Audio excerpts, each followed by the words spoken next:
Yeah, oh yeah. Oh yeah, fractal Bitcoin. Welcome to today's Bitcoin news video. I'm Chris. Let's get right to it.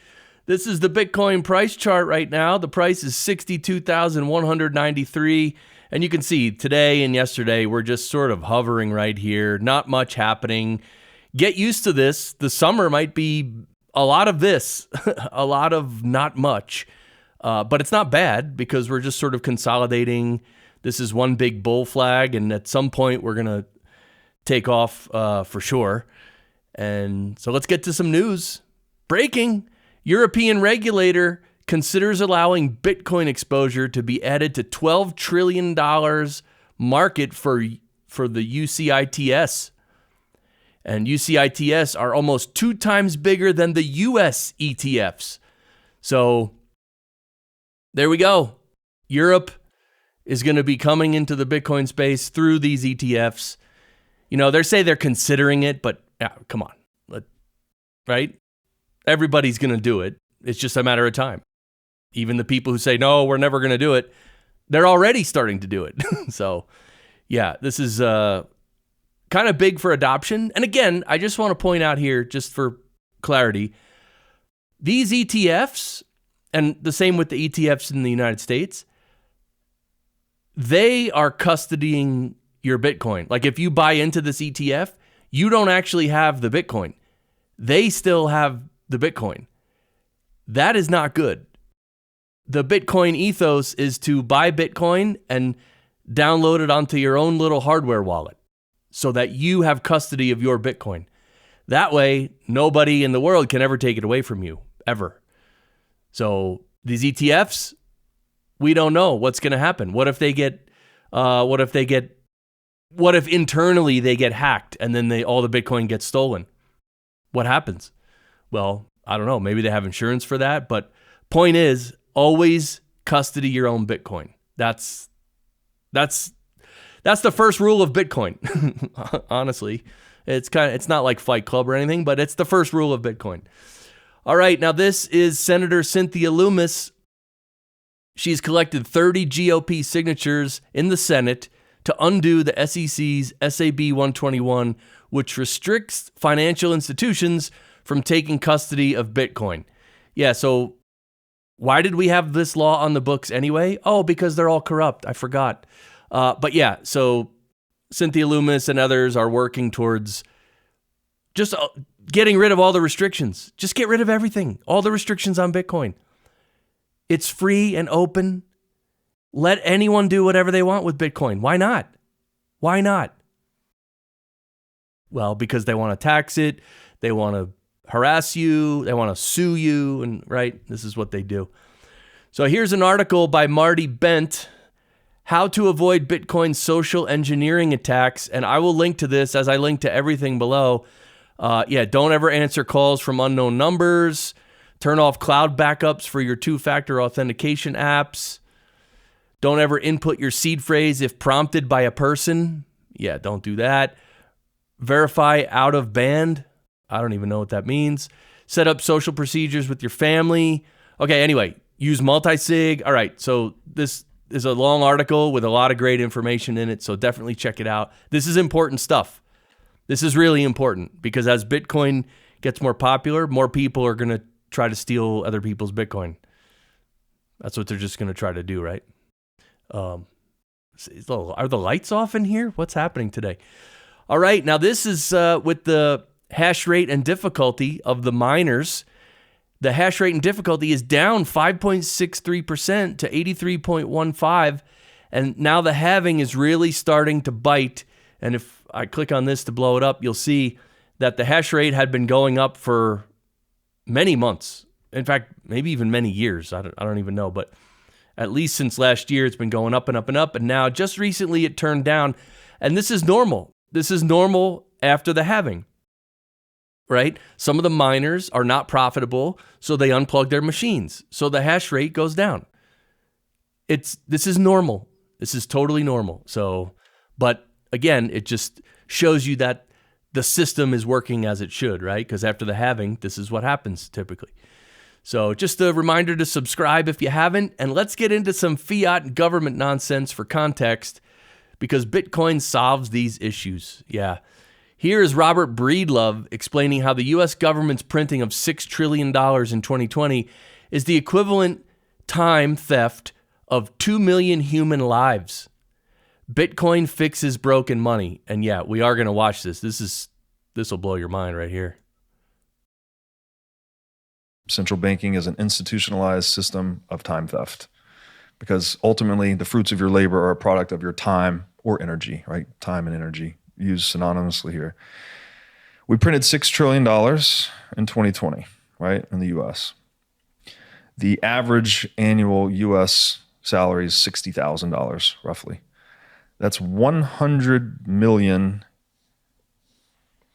years stolen, right? Through the counterfeiting of currency.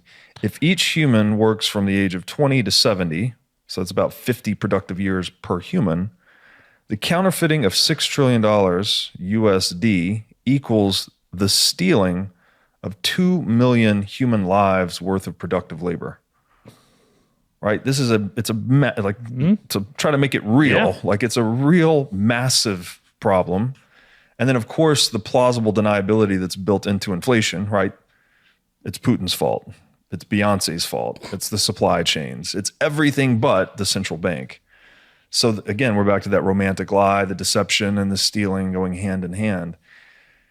I think this is hopefully what we can deliver as Bitcoiners, is pulling back the veil on this bullshit. Yeah, that's what we can do as Bitcoiners, pull back the veil. I mean, this is amazing. And don't forget, it really is like stealing 2 million human lives, working lives, 2 million people working their whole life, because they just printed the money from nothing. Like, right? Don't forget that. They just introduced it out of nothing. Horrible. This is what inflation does. It's nasty. And here is, I'll click on this so we could see it. The sheep spend their whole lives fearing the wolf, only to be eaten by the shepherd. Once you understand this statement, the game changes and you start to understand politics. Yeah, the sheep spend their whole lives fearing the wolf, only to be eaten by the shepherd. Yeah, so this is what happens. The politicians are the shepherds. And the fear is whatever fear they drum up, the climate, some pandemic. There's all kinds of fear, right? So people are afraid of all these things, which are usually not even real. And then the shepherds there, people don't fear the shepherd, the sheep. The sheep don't fear the shepherd, but the shepherd is the one that actually kills them and eats them. So this is the politicians. The politicians are the ones that are killing us and eating us. That's what this means, and we have to stop supporting it, right? Here's some news just in. MasterCard, JP Morgan, Visa, Citibank, and other big U.S. banks are testing shared ledger technology for tokenized asset settlements, as per Bloomberg. Oh, so now the blockchain's great and everything. Oh, whatever. This is how it happens, right? First they ignore you. Then they make fun of you, and then they fight you, and then you win. And anyway, let's move on. Yeah, and now I have a couple slides here about the government sort of legitimizing Bitcoin or taking it seriously, or even, allow firms to regulate Bitcoin. So you could see, Ivan says, clear as day where the current administration stands on Bitcoin. The clowns need to be sent home later this year, doing too much damage to America. Yeah, because what you have here is U.S. President Joe Biden administration says Biden would veto legislation that would allow highly regulated financial firms to custody Bitcoin and crypto. So remember what I just told you earlier with Cynthia Lumis gathering signatures to lift that stupid law? Well, this is Joe Biden saying, no, he's going to veto that. He's not going to let these financial firms custody Bitcoin. Basically, they're not going to play ball with Bitcoin. They're not going to support Bitcoin or anything like that. Okay, whatever. But look, Donald Trump says he'll accept Bitcoin and crypto for campaign donations. So look, And look, I'm not a Trump fan. I'm not a Democrat fan. I'm not a Republican or a Democrat. I'm an anarchist. I hate all these people. Okay, if one of them is your favorite, that's fine. You can have your favorite. I don't like any of these people. They're all criminals. They're all screwing over you, and me. We're all getting screwed by these criminals. Okay, but at least if Bitcoin is more adopted, that's freedom money. That's sound money. That's money that the government can't mess with. They can't print more of. They can't go to war with, right? So anyway, this is just news. I'm just reporting news here. What do you think of this? Comment below. But yeah, everything's fine here. Dream Chaser says, look at this receipt here. Oh yeah, everything's fine. Temporary inflation fee, $2. Are you kidding me? Right? Can you believe this?